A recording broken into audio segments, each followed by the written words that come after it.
Baby, তোমার আর কোনো tension করতে হবে না, আমি সরকারি চাকরি পেয়ে গেছি। তাই নাকি বাবু? তা মাসে তোমার বেতন কত? আরে 15,000 টাকা বেতন, তোমার চাওয়া পাওয়া সব পূরণ করে দেবো, আর কোনো টেনশন নাই। বাবা দেও আমার কিছু, তোমরা দেও, আমি 3 দিন হলে কিছু খাই না বাবা।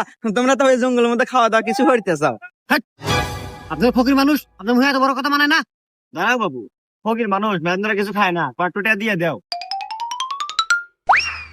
এই ফকিরের নেই জঙ্গলে এসে শান্তি নাই, এই বিক্রি কয়টাই না জানি কামাই হারান। কামাই তেমন নাই বাবা, এই যে নির্বাচন এসে কামাইয়ের বাজার কমে গেছে, হরি 1000 পাশে। হ্যাঁ, মাসে 5,000। দেখ তো, এই 5 হাজার মাসে কামাই জীবন চলবো? হাপু, মাসে না দিনে। এমন সাথে দাও, এমন সাথে দাও। হুমন্দি করলো কি রে?